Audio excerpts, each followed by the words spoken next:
I don't have any illusions. I have a special understanding of Ireland. I've tried to understand as much as I can, but I always hate hearing Americans prescribing things about Ireland. People make one trip and then they're telling you about this and that. And the Irish can be enigmatic. That was Peter Quinn, essayist, novelist, and making a return visit to Irish Stew now as a memoirist with his book, Cross Bronx, A Writer's Life. And I'm John Lee. And I'm Martin Nutty. Welcome to another episode of Irish Stew. This episode of Irish Stew is sponsored by Ireland of the Welcomes magazine, celebrating 70 years of Irish history, tradition, culture, and community with outstanding photography and inspired writing. Get Ireland of the Welcomes delivered to your door or give a gift subscription and keep the Irish legacy alive for generations to come. Subscribe today online at irelandofthewelcomes.com. Hey, it's Martin Nutty, and you're listening to the Irish Stew podcast, and I'm joined in our virtual studio with John Lee. So, John, tell us who we got coming up on this episode of Irish Stew. Hey, Martin, good to be back on the stew and to bring back a guest from season 2, Peter Quinn. And I'm going to make it simple and just do the bio for Peter Quinn in his most recent book, Cross Bronx, A Writing Life, which we're going to talk about here today. Peter Quinn is a novelist, political historian, and foremost chronicler of New York City. He's the author of Banished Children of Eve, which we talked about in season 2 as it was being republished. And it was an American Book Award winner as well. Looking for Jimmy, A Search for Irish America, and a trilogy of historical detective novels, Hour of the Cat, The Man Who Never Returned, and Dry Bones. Peter Quinn, welcome back.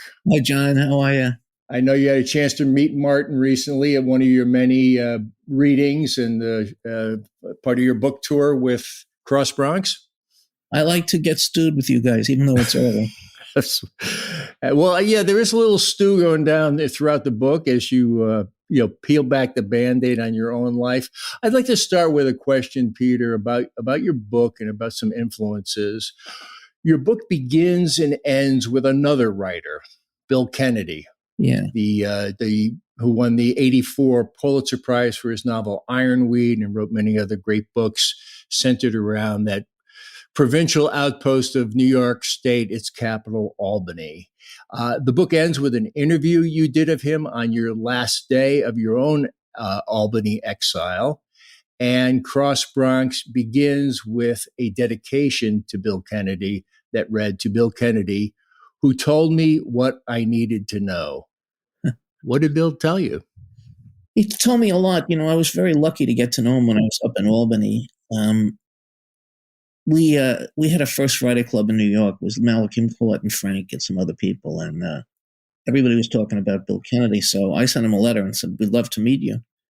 And we all came up to Albany, about 10 of us. And he thought it was going to be a literary session of like old retired people. And Malky and Frank and never shut up. And he just fell in love with everybody. And after that, became very friendly with him.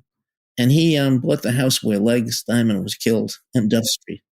And he used to work there. And I used to go to see him occasionally. He would tell me things about writing. It just reinforced some things and opened my eyes on others. I remember he saying, writing is a matter of renewing your vulnerability. You write, no matter who you are, you're going to put it out there and get stomped. And if you can't take the stomping, don't write. He said, you write, writers write. They don't give up. You're a writer. That's who you are. And you write every day or on a set schedule, 4 or 5 days. It's not something you just go to when you feel like it. So he taught me a lot. And it really helped me in writing. I was just thinking about Banished Children of Eve, just starting it. And it was very daunting. Then he told me, if you write 2 pages a day and you work 180 days a year, you're going to have 360 pages at the end of it. And it's accumulation. Writing a novel is accumulation and rewriting. Nobody writes and it just stays that way. You write and then you go back and rewrite. All writing is rewriting, he told me. So, he gave me, I took one writing course in my life at the new school. I had a good teacher, but he told me the stuff I needed to know. Your books have a lot of meticulous research in the past, and I know your initial version of Banished Children of Eve weighed in, I think it's something like 800 pages, and an author who you respected and wanted to read it wouldn't read it until you trimmed out 200, which you realized made the book even better. Is the editing process kind of baked in for you by this time, or did you where there's some great stuff that was left on the cutting room floor in your own editing of this book? Hemingway referred to killing your babies. you fall in love with your own words. But he sent me, Bob Craney was the guy, and he sent me back, and I resented it first. And then I went back and said, the reader doesn't have to know that. I have to know that. And I wrote that section to explain the character to myself. Mm-hmm. And at the end, it wasn't painful. Stuff fell away, and the main story came out clearer than it was. I had a long preface with different articles. I had one article, and I had like 3. And Bob said to me, you're making it hard on the reader. You want to get, you can't make it. You like this stuff, and you're a historical researcher, but the reader doesn't have to know this stuff. And I use that criteria. What does the reader have to know? Mm. I wrote a long thing of Stephen Foster having an affair with Elmer Ellsworth, the first officer killed in the Civil War. And when I got to the end of it, I said, boy, I enjoyed writing that, but the reader doesn't have to know that. I was saying that, in my view, Foster was probably gay, and that was enough. But I had explained Foster to myself at that point, so I could write with more confidence about him. And that's the, very frustrating thing about novels. You can go down long corridors, and you get to the end of the corridor and say, that wasn't really necessary. I got to go back and get to the main story. Like keeping your eyes on the prize, the thread, the narrative thread. And somebody like me, I studied for a doctorate in history at Fordham, and I loved doing research. It was a passion with me. I could never get out of research once I started. It was a great excuse not to write. Writers are always looking for reasons not to write. And if you're doing research, it just piles up. And then you're trying to figure out how to use it all. And then when I realized I can't use it all. The purpose of research is to make you feel comfortable in where you are. So I can write, you're so comfortable that you're writing out of the experience instead of above it, you're in it. Mm-hmm. And that takes a lot of research to feel what was the streets like, what did it smell like. Part of it is intuition, a lot is research. Especially in an era like Civil War where everything is, the city was not there and it was there. I think I was getting pretty crazy at the end because sometimes I felt the city of the Civil War was more real than the one I was living in, which is pretty crazy. Peter, for me, the historical research shines through in your writing. And I believe that Banished Children of Eve is one of the great novels of 19th century America. Certainly Irish America.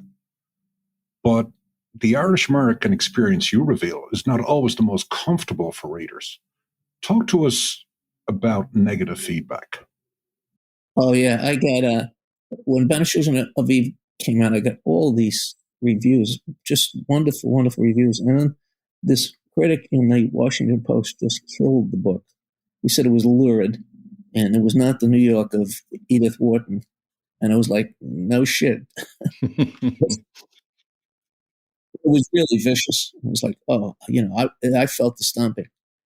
I still feel the heel print on my head, and occasionally thought about, he was a teacher at Amherst, going up and beating him with a baseball bat, but I listened to the better angels of my nature. And I've got other, reviews that I thought were, who likes a bad review, but, and this is just author's prejudice, they didn't get it. They're criticizing the book I didn't write. Or reviews that say, some reviews are, well, this could be this and this, well, it isn't. That's not what I wrote. Writers love critics who praise them and hate the ones who don't. It's pretty simple. Yeah, the ones that love you are the perceptive critics. Yeah, and I've had perceptive critics. I had a wonderful, wonderful review by a professor at Harvard. It was the lead review in the Barnes & Noble newsletter. The Man Who Never Returned. And it was interesting because there were letters that came in saying, this was much too intellectual. I didn't know what he was talking about. But I got it and was very grateful. And I had a wonderful, wonderful editor, my first editor, Al Silverman. He was a man of rabbinic wisdom. And he said, never write a critic, never complain. Just take it, go on. Good or bad. Never thank them, never complain. They're doing their job. You have to do your job, which is to write. And if bad reviews are going to stop you, you're not a writer. And, Quinn's book got stomped. So you never know. You can't write a masterpiece every time. Part of being a writer is making mistakes and not hitting the target. Randall Jarrell once said, a novel is a long narrative. There's something wrong with it. Peter, I understand you were working on a novel which got set aside to do your new memoir.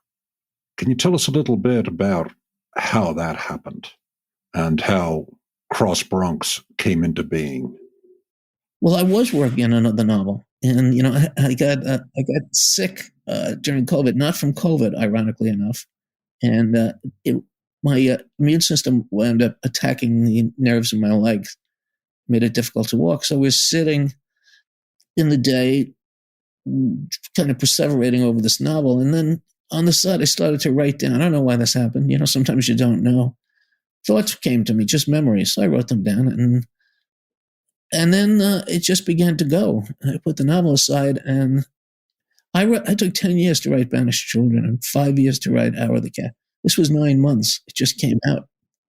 It was all this stored up memories. And I had always told myself I would not write a memoir because I didn't want to get caught in betraying confidences or hurting people's feelings. I don't think I did.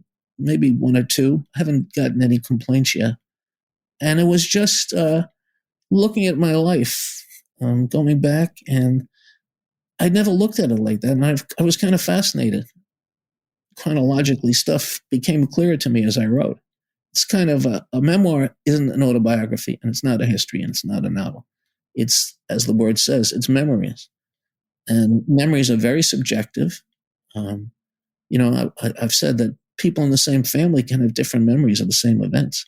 I wanted to ask you about the whole question of memory, and that was like my fifth question under the heading memory was right.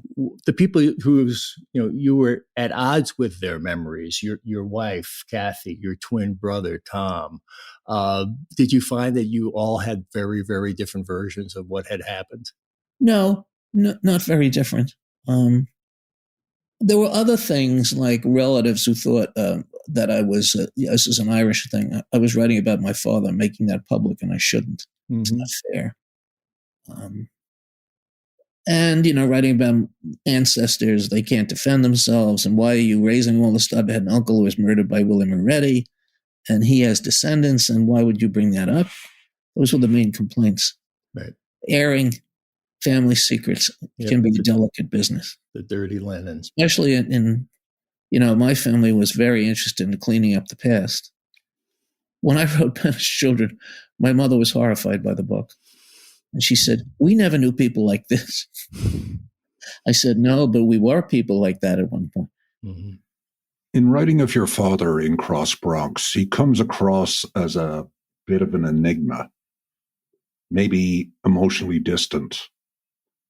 To what degree do you think your deeper family history formed your dad? I don't know about an enigma. He was pretty out there in who he was, but he didn't deal with my brother and myself, let's say, in any affectionate way. He was very demanding, and we failed to measure up from very early on. And he came out of very straitened circumstances, the Lower East Side, and he had gone to St. Bridget's Grammar School, and the De La Salle brothers took him under their wing because they said, the kid is really smart. We sent him to Manhattan Prep in college, where he was most distinguished student in the college. And we came along, and he insisted we go to Manhattan Prep and Manhattan College. And we didn't shine. We were in the dark most of the time. We couldn't measure up. And he felt that way. The teachers felt that way. Well, you're Peter Quinn's sons. What are you doing? Mm-hmm. And that's, it's a common thing, I think, he was quite a presence. Peter, in retrospect, doesn't that seem like madness? But you and your brother Tom carved out successful writing careers.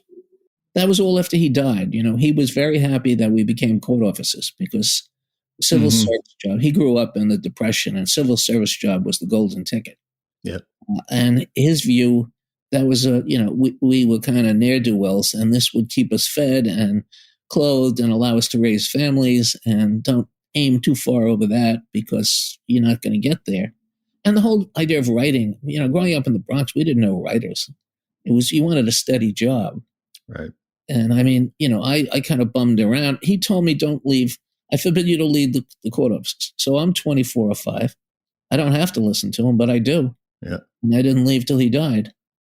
You wrote, Peter, he said, my father expected excellence. It was nothing to be congratulated for. Right. He focused on failures. Right.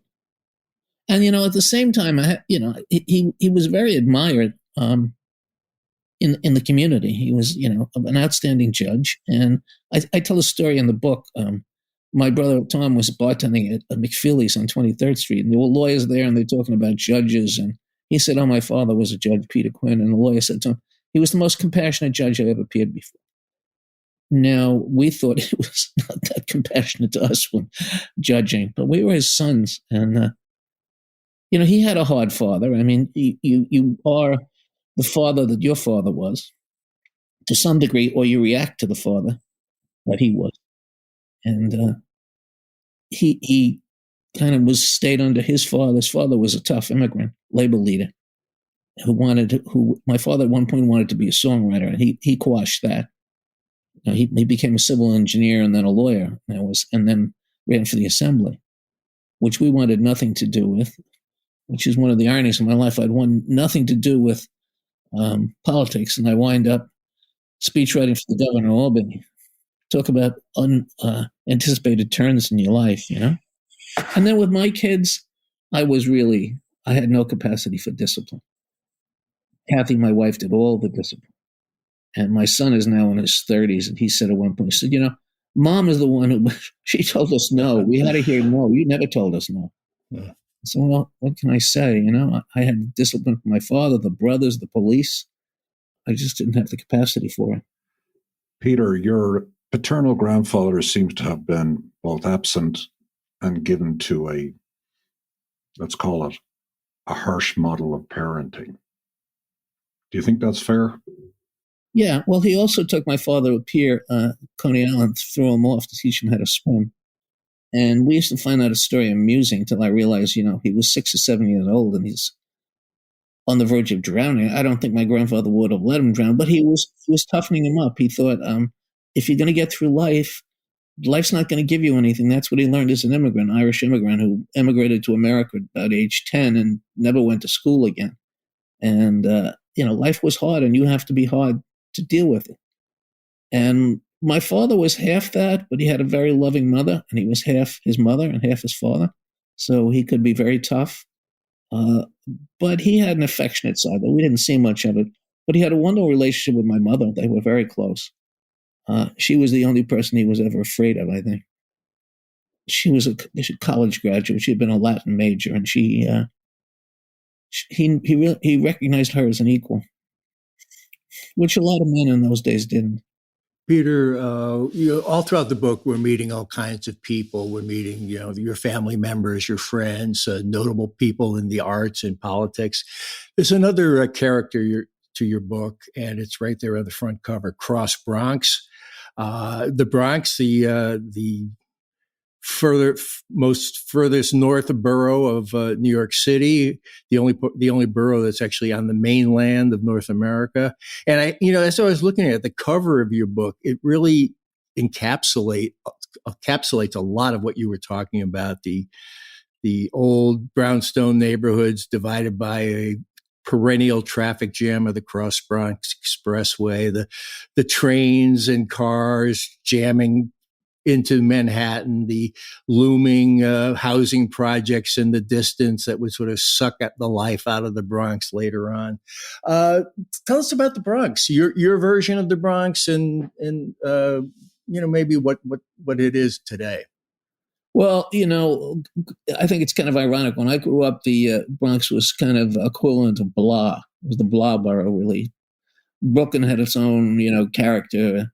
Well, I wouldn't count Queens and Staten Island in the mix, but sure, the Bronx and Manhattan and Brooklyn were and Manhattan and Brooklyn kind of had a lot of character, and the Bronx was perceived as being low, middle class, boring. It wasn't actually, where I was a mix of Jews and Italians and Irish, and it was really interesting. And then the disrespect that the government showed to the Bronx, that they dug a ditch right through the heart of the Bronx to bring traffic from Long Island to New Jersey and connect to the New England Expressway and the Major D, had nothing to do with the people who lived in the Bronx. And it cost like the equivalent of billions today. And they disinvested in housing. The housing stock was getting old. And the Cross Bronx told people, get to the suburbs. Here's the roads to get out of the Bronx. If the government had sat down in 1945 and said, how could we screw up this borough? They couldn't have done a better job. There was no investment in rehab of housing. Jobs were leaving. Nobody tried to figure out how to get new jobs into the borough. And at the same time, Jews and Italians and Irish started to leave. You had this mass immigration of the Great Migration from the South, rural African Americans learning to adjust to city, Puerto Ricans. And, all crises in cities, immigrants are always rural people coming to cities. That's what's going on in China now. And they have to adapt to a new way of life. And it's always hard. And there's always confusion and unrest. And that was the Bronx. And in my lifetime, I saw it go from this very prosaic place to a synonym with urban catastrophe. Mm-hmm. When I was a court officer in the Bronx, we had all these film crews coming through, BBC, German television. They couldn't get enough of the catastrophe that the Bronx became synonymous with. I've often thought of looking to find the documentaries. I think I might be in one or two of them, but I don't really have the energy. I was never offered a movie contract on my appearances in documentary. Our recent guest, Brian McDonald, he wrote a book about an Irish-American family over several generations in the fire department of New York, the FDNY, and the Bronx was a major player in that book. The Bronx is burning, and he described where the fire department would be sent to a fire and told not to stop at the 3 other fires on the way, but to go to that particular fire. There's a wonderful book by Dennis Smith. It's I'll be 40 years old now. Report from Engine Company 82. And it was the busiest firehouse maybe in the United States at that point. And it's a gritty, on-the-ground story of what that was like watching the South Bronx burn down. And he tells that stories, too, of, being on one fire, or getting back to the firehouse and being immediately called back like 3 times in one night, and how exhausting it was. Well, what did the Bronx do for you, though? What did it, seems to have just been such a major foundation, influence. What do you still carry from the Bronx up in Hastings-on-Hudson? I carry I think that the Bronx was not a romantic place. You were a realist, and you learned to deal with a lot of different people. And I think you learned to be hopeful, too. What I noticed was I would go on these housing tours on the South Bronx with the judge. I'd be in a uniform. It was like, this poor judge, if anybody comes after him, because I'm going to be running in front of him. But I did have a uniform, and I was impressed by the people that I saw. In abstract, you think, oh, it's all criminals, and, they're burning the... And there were some very thoughtful people. There were women who were raising children it was very difficult, and they wanted to get them to college, and they wanted to get the housing fixed. And there was a lot of music and vitality to the streets. It wasn't this graveyard that you saw from a distance. It was a human place filled with human beings with big ambitions for themselves. And at the same time, it was racked by drugs, which was the other part of it, that, people giving up, a drug culture that was destroying lives. But there was hope there too. And a lot of people did get out and went on to careers. And that's the nature of New York, too, to give people a second chance. I go back to the Bronx with my brother occasionally, or take my I have a granddaughter now. Take her to the zoo, or we go to Arthur Avenue. And occasionally we visit old neighborhoods. My wife was she was originally from Teller Avenue, 161st, right by Yankee Stadium. And then when I met her, she was 181st and Valentine. And it can be still pretty shabby. But you never know. I mean, when I think back to the Bronx, I'm 75, so I think back 70 years ago. It was just a cohesive place. The housing was not that old yet. It had been built, a lot of it in the 20s. So in 70 years, everything changed. So I said to myself, well, I'd like to stick around for another 70 years to see what happens in the Bronx, but I have a feeling I'm not going to make it. Peter, tell us a bit about working for two of New York State's most notable governors, Hugh Carey and Mario Cuomo. Given what some might term your modest Bronx background, was it challenging to work with them? Yeah, well, I was very fortunate because I came from the same background that they did. They were out of borough, raised in parochial schools. And they had a basic kind of New Deal mentality that government can do things, help people along. They were not ideologues at all. They were not wedded to any, strict philosophy. And Carey was a very decisive man. He had been, as a young man, he had landed 2 weeks after Normandy and fought all the way to the Remagen Bridge. And his thing was, he made decisions. He once said to me, only two things I can be, right or wrong. So I might as well go ahead and make it. And he could be very blunt. He could be very supportive. He had a great sense of humor. I really enjoyed working for him. And I met Cuomo on the plane going up to Albany because we used to fly up on Monday morning, and the governor was in the front, and I didn't sit up front because I didn't want to be told to rewrite the speech. I sat in the back where Cuomo sat. And Mario would have been the lieutenant governor at that time? Yeah. And they barely talked. Carey once said to me, he would have made a good sociology professor in a junior college. And they had a terrible relationship. And the more I talked to Cuomo, the more I admired him. He was really thoughtful guy, very intellectual in a way, but very down to earth. He could have been a professional baseball player. And, as a lawyer in Queens, one of the greatest testaments to his lawyering abilities was when he would sum up to a jury in a civil case on Court Street. Lawyers would come to hear his summation. Now, they wouldn't come if Jesus Christ came back to deliver the Sermon on the Mount. So you'd have to be quite a speaker. And he was also really interesting. Now, the thing about Cuomo was when I first met him, I thought, this is the most transparent, knowable person. He's just, everything's up front. And by the time I left, I said, this is the most opaque, unknowable person I've ever met. He's got so many levels to him. I don't know if he's telling me this, so I'll tell Jim, who'll tell Jane, who'll tell John, and come back with the governor with a news story.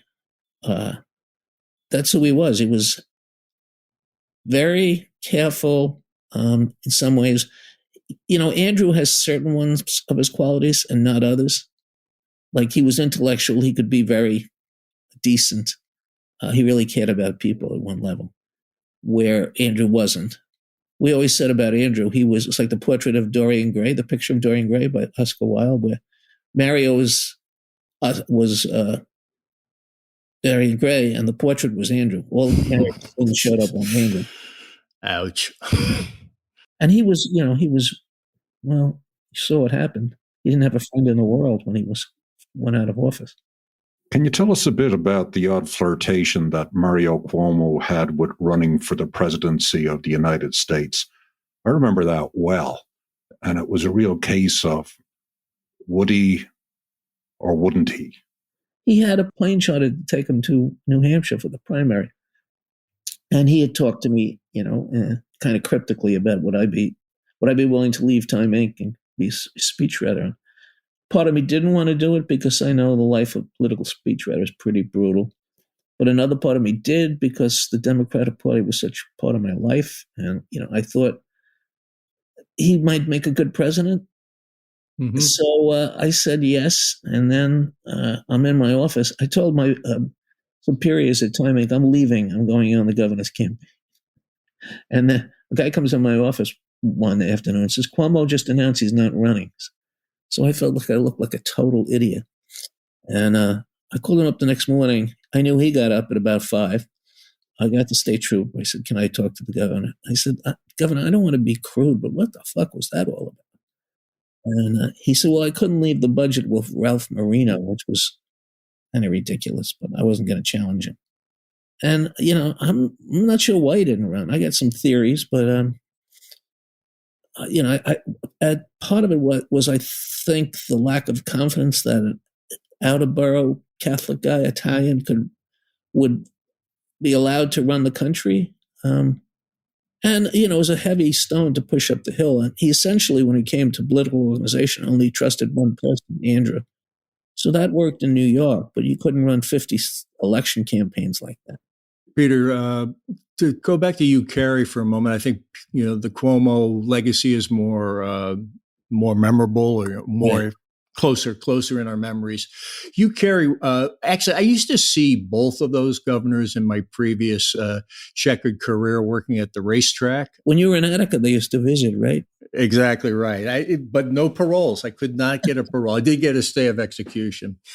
But Mario came to the track kind of because he had to, because the New York Racing Association was sort of a political hot potato. Right. You, Carrie, came because he loved it, had a great time. He's sort of, if you think of an Irish-American politician, he's the image that comes to my mind most readily. Right. But he's somebody who had some impact on the future of Ireland in the peace process. Yeah. Well, he also, I say the New York as the Empire State was really the beginning. Was Al Smith, and the end was Hugh Carey. Al Smith put all these reforms in place. There was really a New Deal in New York before there was nationally. Workman compensation, all these the labor laws. And when Carey came along, the state was teetering on bankruptcy. And he had to step in, and by force of will, he really saved the city from becoming the ward of the federal government.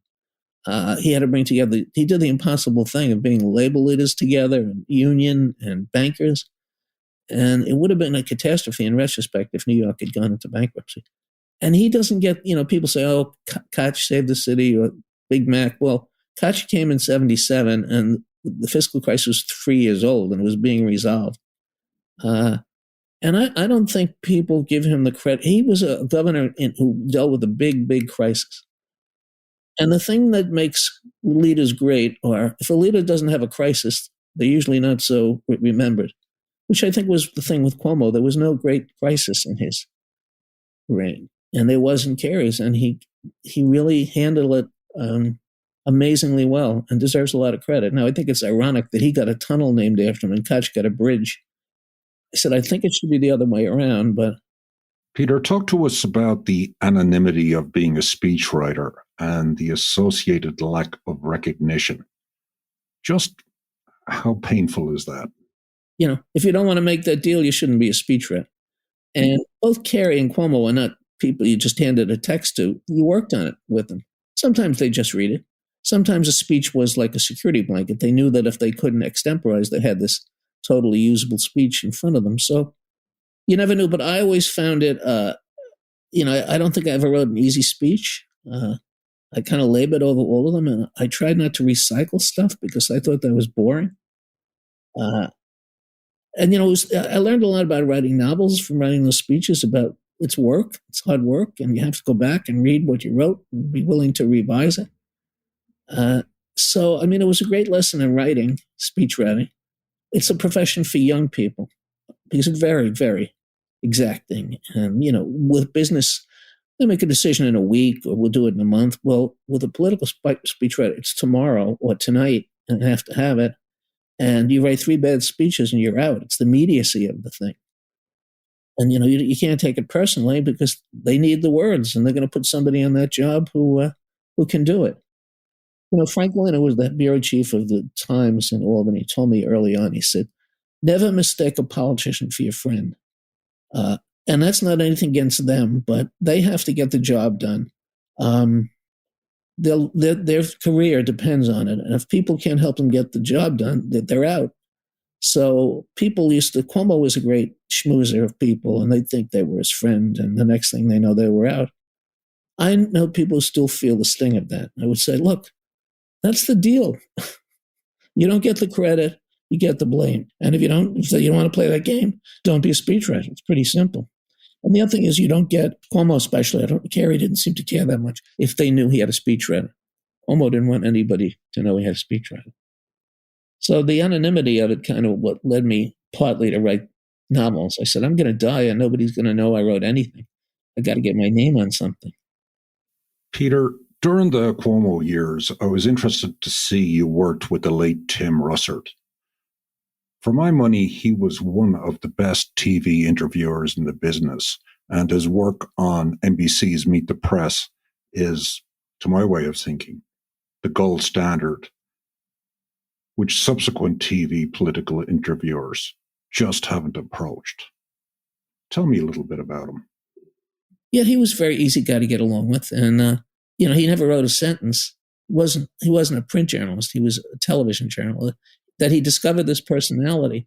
It's an interesting story. He was flying out to San Francisco with the governor and Larry Grossman, who was the head of NBC, and they got in a conversation.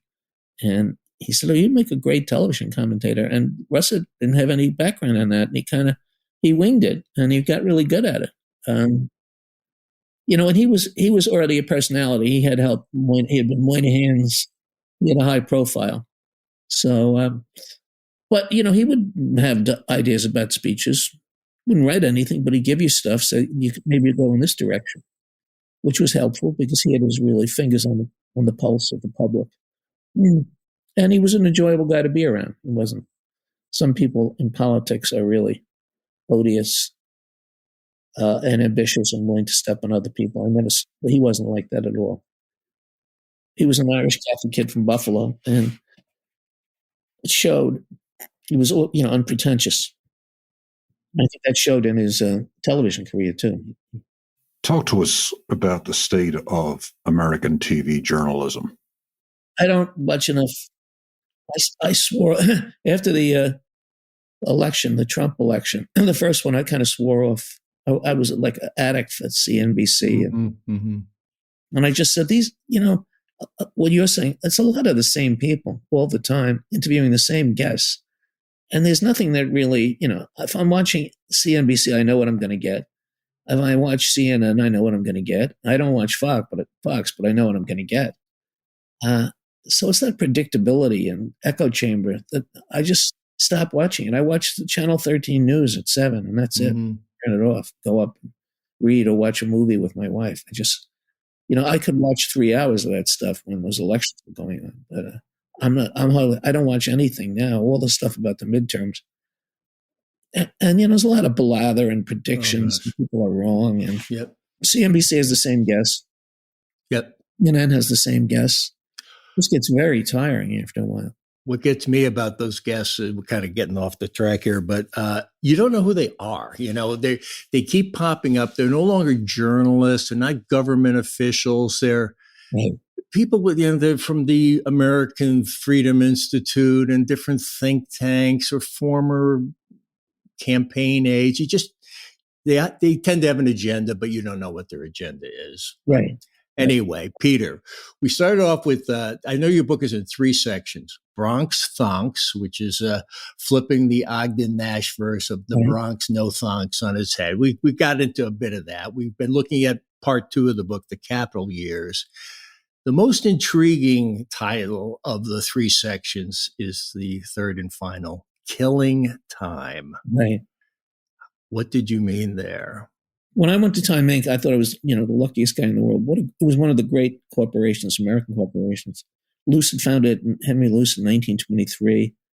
They developed Time, Fortune, Life, which was the great pictorial magazine. All these, they were a wonderful company. And Luce's kind of ethic was you took care of people. You didn't, if they lasted 5 years, you groomed people. It wasn't in and out. And it was very beneficent in its benefits. I've been retired for 15 years thanks to the pension largesse of Time Inc. And all that's gone. There are no more pensions anymore. I was the last tier of people to get it. And Time got sucked into this vortex of mergers that came in the 80s. where one company devoured another, and they did away with all these kind of any genteel feeling about publishing business just went out the window, and it became, dog eat dog. Time Inc. had a merge with Warner, which was a strange merger. Time Inc. was a buttoned up Ivy League, and Warner was essentially one man, Steve Ross from Brooklyn, who didn't finish college and claimed he did.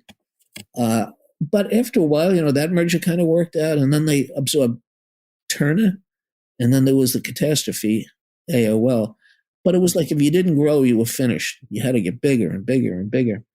So that kind of steady tradition. When I went to Time Inc., I figured I'll be here for 25 years. I might graduate to some other job eventually, but this is this is a decent, interesting place to work. The CEO has the Henry Luce pedestal, which he can talk about social issues, and people don't find it strange. And the CEO I work for, Dick Monroe, is a wonderful man. And then it just became another kind of corporate circus of debt and mergers and getting bigger. And when I started Time Inc., it was essentially CNN, and essentially Time Inc. and HBO. And by the time I left, 23 years later, it was HBO, Time Inc., the Atlanta Braves, Progressive Farmer Magazine, Disney, Warner Brothers cartoons. I mean, you didn't know what it was anymore. Content, right? It's all became content. Yeah, they wanted more and more content. I love that word. I really hate that word, content. No, I know. I had these networks, I had cable networks and all this stuff. And it got harder and harder to write about because it made less and less sense. And then, of course, AOL was supposedly the defining merger of the 21st century, which it was because it was a disaster. And, I always say I was rich for 9 months because I had all these options and they went through the roof. And then I rode the elevator down, not selling them because I figured, well, it's going to go back up. I say there are two things that make men dumb: sex and money. Well, sex didn't make me dumb, but money did. I don't know if I want to get into that first topic at all, Peter. I left with no nostalgia. By that point, it was like, God, get me out of here. And we moved from Rockefeller Center, which I loved because it was an east. I come in on Metro North. I just walked to work. And then they moved to Columbus Circle, this big building. And they were going to etch in stone AOL Time Warner. Well, they would have had to blow the stone up within a year. And now, AOL, it was really interesting because we heard from all these people, this is the defining brand of the 21st century, right? Kids are growing up on AOL, so it's not going to go away. It has this wall garden, and they're going to put all the Warner Brothers and Time properties behind the wall garden, and you have to pay. It made sense to me. But it was, at one point, they said, when Napster came along, you better check with your kids about downloading music because it's illegal in those days. And, if a Time Warner executives found his family has downloaded. So I said to my son, it was about 14 at the time, do you download music? He said, yeah. I said, how many songs have you downloaded? He said, about 1,000. So I figured, oh my God. But it didn't matter. I mean, the whole old paradigm of the media industry blew up. Mm-hmm. And this wall garden, AOL had 22 million subscribers. They projected in 10 years they would have 44 million. And they were so sure of it. They said globalization will just keep going global, demographics, technology, it's all on our side. And they're cocksure. So I warn my kids, if you're in a room where everybody's sure about one thing, get out as fast as you can. Mm-hmm. I'm going to blow up. Peter, every job has its share of good and bad bosses. You had one at Time Warner during the Jerry Levin years, who you referred to as Beelzebub. Not exactly a term of affection. Talk to us a bit about this character. He was, one of these, he was not well-educated, but he was well-educated in the politics of the corporation. And I think that's the most important thing in a corporation is to understand its politics. You don't have to be talented, but you have to understand how to manipulate the different levers. And one thing I didn't understand was he started telling me, your speeches don't sound like Jerry. Jerry doesn't. I've been writing Jerry speeches for 10 years. He sounded like me. Yeah. And it was very odd. And then I realized, and he was telling people, I don't think Peter's up to this job. I directly thought I could walk into the CEO's office. I didn't go through him. And because he was a control freak, nobody could see the CEO if he wasn't in the room. Because he thought they would poison the CEO against him, which he would do on a regular basis against other people. So, and I was like this 17 or 18 years when this guy came along. And he eventually blew himself up, but I didn't. I was like an anxious mess for a while. I figured I'm going to lose my job at this late. And Jerry was a strange kind of guy. He, I liked him a lot. He had a lot of talents, but one of them wasn't loyalty. And he was going on to the next set of people and leaving the people who worked for him behind, because supposedly we were entering a new era. But there is no justice in this world, because Beelzebub left. He was pushed out. He went on to make about $35 million digital.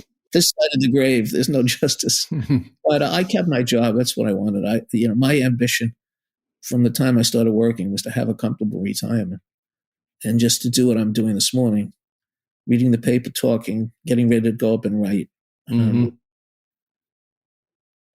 Simple. I had no great. I was, I said rich for 9 months. My accountant said, you're going to have to buy something, a house for deduction. And I really didn't want to. So I don't want 2 houses.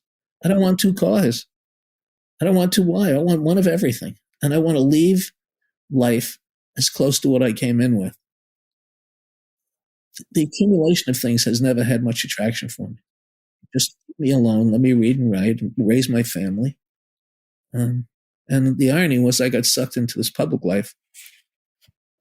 And I left it with no regrets. And I was glad for the experience and the people I met. I met some terrific people, which is one of the reasons I wrote the memoir, just, recount what I saw. And, but, I think I said this the other night at NYU that a lot of people, lawyers will say the most unreliable thing there is an eyewitness. Well, in a memoir, you're eyewitness to your own life. So take it for what it's worth. Hey, Peter, one aspect of your life that we haven't touched on, and, we usually have a lot of Irish conversation in these episodes, Irish American, Irish diaspora. We covered some of that ground with you in our first episode when we focused on Banished Children of Eve. But in Cross Bronx, there's some travel logs of trips to Ireland. What can you just tell us about what it was like for you to go to Ireland at various times in your life with your work setting and with your wife, with your family? Yeah. Well, the trips with the governor, I made 2 trips to Ireland with Kerry, and those were very interesting because he was treated like royalty. I didn't go into this in the book, but that was the time, 1980, when the illegal Irish were pouring into New York. And he brought it up with Jorge, who didn't really pursue it. And the governor of New York was not much he could do about that. He didn't have. He would talk to Schumer and other people about it. But, it was really interesting to travel with him because the governor of New York has a high profile in New York, but he had a really high profile in Dublin and Ireland. And Kerry involved himself in the situation in the North. He was one of the 4 horsemen, Kerry, Moynihan, Kennedy, and I forget who the 4th was now. And they really pressured the British. They didn't want to see the IRA. They just said, there's an international element to this. It's not going to be solved by the British government, and it's not going to be solved in the North. And the British were adamant, as they were for 100 years, that this was just a domestic problem, and they didn't want any outside interference. And what the 4 horsemen was saying was, there has to be some kind of willingness to compromise. It's like what John Hume said about the Unionist Party. You have to have a political platform that goes beyond the word no. And eventually that's what happened. It was the intervention of the EU and the United States that made the Good Friday Accord possible. So, they were on the right track. And Kerry made a personal appeal to Margaret Thatcher over the hunger strikes. Said, this is not helping anything. We're just going to make it worse. You're creating martyrs. And she didn't even respond. And, Carey once said he hated violence. He said, in the Second World War, I saw a lot of people die, and it's a horrible thing to see. I want to see anybody else die. I just want to see them come to some peaceful resolution or begin to come to some peaceful resolution. He had no illusions about one day they were going to love each other. But if you put political processes in place that both sides could agree to, then you could move the ball forward. Without that process, you couldn't. It's just going to be two armed camps. And that's what they're trying to do, create this political process. And that's what the Good Friday Agreement was about. And Peter, in your trips there, how did the Ireland of your imagination match up with the Ireland that you actually found? Well, I had gone to school at the University College Galway in 1977. So, I knew I wasn't a neophyte, and I had been several times. I worked at Fordham. I was the graduate assistant to Morris O'Connell, who was the great-grandson of Daniel O'Connell, and I worked on the O'Connell papers. And he got me a grant to go to Dublin to work on the Yeats papers. I wrote a long article for Air Ireland about Yeats. So, I knew Ireland pretty well, which is why Carey took me along. I knew people and where to go and what to see. And he was Carey really relaxed. When he got off the plane in Ireland, he was a different person. Mm-hmm. He just totally relaxed. And he loved the country. He loved the people. He loved to sing. He loved to gab. He felt right at home. I remember the last night we were there, he went to Dirty Nelly's and he kind of took over the place singing and telling stories. So he felt at home there. He had a big Irish element. Peter, do you have observations on the difference between the Irish of Ireland and their American cousins or counterparts? Well, it helped me realize they're two different. The Irish America is not Ireland. They're two separate people. They share a lot, but Irish America is a very different place than Ireland, had a different experience. And I saw that more clearly. When I went to University College Galway in 77, I was really shocked by the anti-Americanism of most of the students. It was that time the United States was involved in Central America, and there was a lot of sympathy. And it eventually, I got over it, but I couldn't. I figured I'd be getting welcome and hugged. It was the opposite. And I had one professor who couldn't say enough bad things about Irish racism and this and that and ignorance, and they're like a bizarre version of the Irish people, which I think there's a whole different history to the whole immigration history of Ireland, of Irish America, formed a different people. They weren't as politically powerless as they were in Ireland. They had different opportunities. They had different burdens, and there's a lot in common. There's an emotional bond, but it's I'm an American first, yep, and they're Irish first, yep.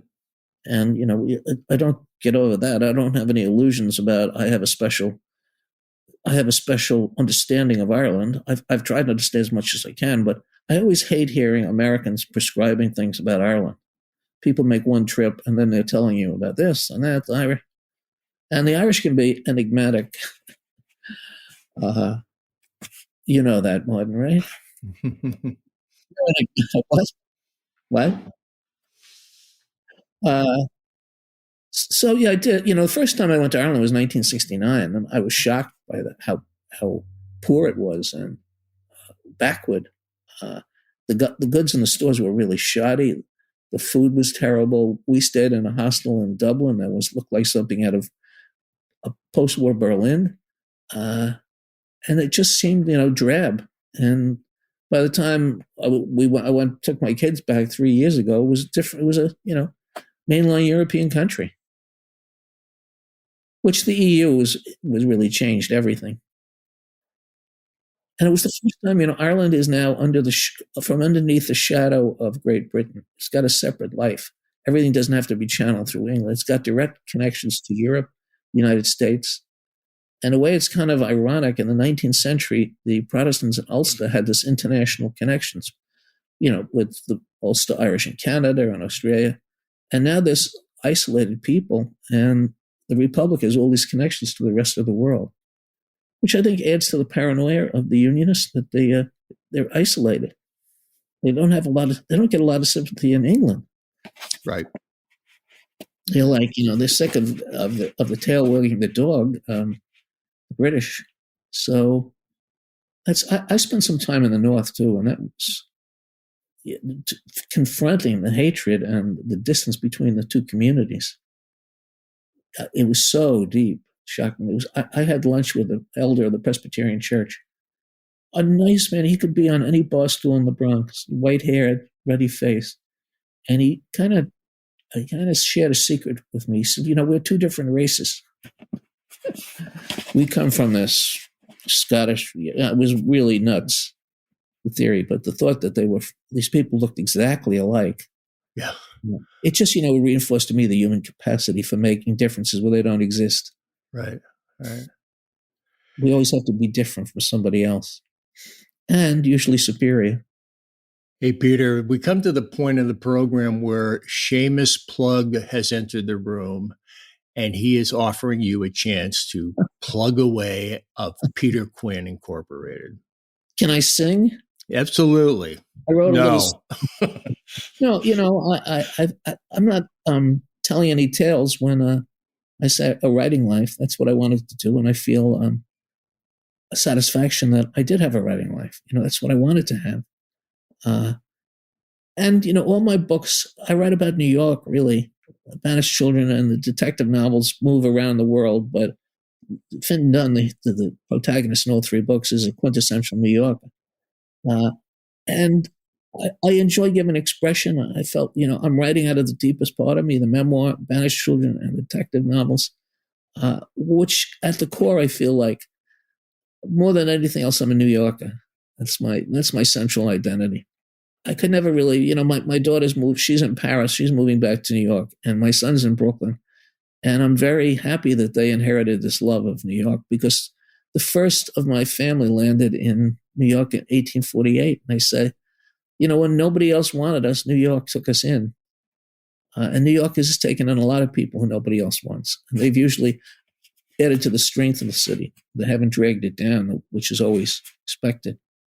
So that's been a source of satisfaction too.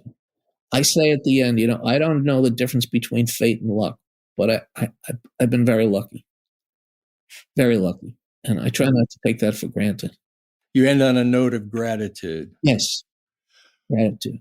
I always felt that when I started Banished Children of Eve, I felt if I don't write this book, I'm going to be on my deathbed struggling for air, trying to finish the book. And so when I finished that book and it came out, I felt a sense of relief. And when I go, these books will be behind. And in one way, I wrote this memoir because I wanted to tell a story of where I come from and what I saw and who I knew. But I wanted to leave a record for my kids, because I didn't have, I think this is true, a lot of families that came in the famine, they were not terribly interested in the past. I have a vague idea where my ancestors came from. They were interested in getting on in America. And that's all right. But I think I became very interested in this history I didn't know. That kind of drove my life. And I wanted them to have it. I say to my wife, our kids are the first Americans, really, because we grew up in parish life in the Bronx. And that was a totally different world. If somebody asked you what you were in the Bronx, you didn't say I'm an American. You said I'm Irish, Jewish, Italian. And my kids don't have that sense at all. Both my kids married non-Catholics. They don't really attach to the church the way we were. And they have a much bigger sense of America. They feel, they could move to California or wherever. And I could never do that, although I'm glad they're anchored here. So I've seen a real change, tremendous change in my life among America. And I still remain hopeful that in the end, it's going to work out, because that's what I want to believe. How can you believe the opposite? That's too terrible. I have grandchild now, and I look at her and say, oh my God, what are we leaving? A mess. But it's always been a mess. If you were sitting in London in 1940, it was a hideous mess, and somehow we get through. I hope. I remain an optimist. Well, Peter, you've taken your own messy life and organized it beautifully here in Cross Bronx, A Writing Life. It's published by Fordham University Press, which I believe has republished several of your other books, if not all of them. They republished all of them, yeah. Yep. And of course, they're available at Fordham University Press, but they're available anywhere you can buy books. So obviously, Martin and I couldn't recommend this book more highly. It's a treat to read. It's a great view into New York City. It's a great view into Irish America and some amazing people that Peter has dealt with throughout his life in the realms of business, entertainment, the arts, politics. Peter, you have to make me a promise before you leave. That's John. Write one more memoir. Yeah, I'm gonna write Crossed Out. The final years. Yep. And John, you do me a favor? Sure. Give me back the money you borrowed. I mean, it's been 10 years now. Peter, I was going to say something about, you're someone who's used to exposing yourself in public.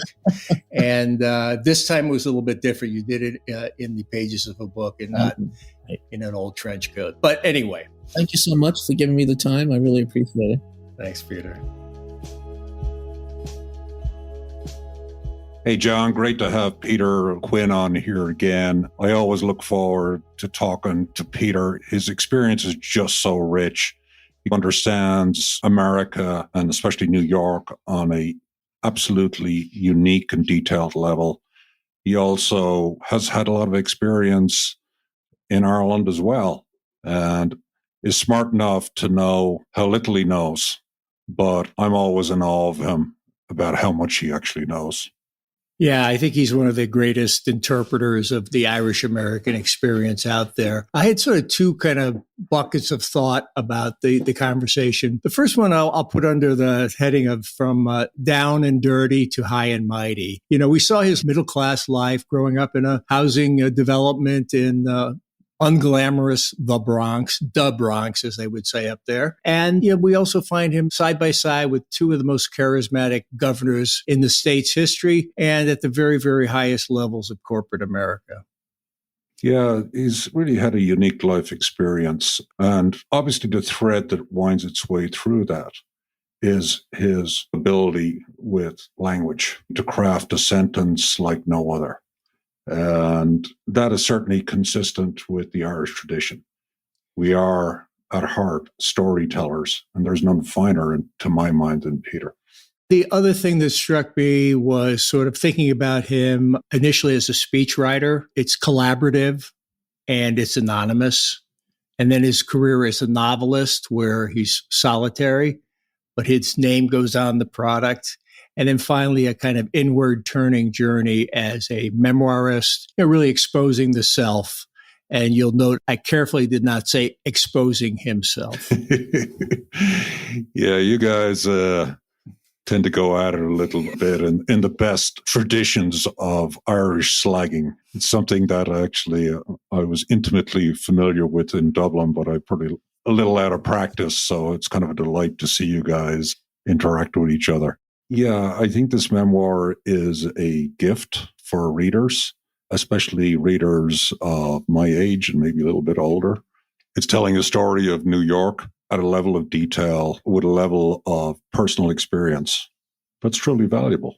It is a legacy for us, that are interested in the immediate area. But I also think as somebody that's interested in genealogy, for family and for Peter's children, for his grandchildren, and those that come after. It's a really worthy book. I strongly recommend it. Yeah, Martin, and through it all, the love story, the story of the girl from Hot Dog Beach. Irish Stew is produced by John Lee, Martin Nutty, and Bill Schultz. Editing, mixing, and mastering by Bill Schultz. Music on Irish Stew was composed and performed by Rosa Nutty, with Donald Bowens on drums, Cathal O'Riordan on bass and synthesizer. For more on Rosa Nutty's music, please visit rosanutty.com.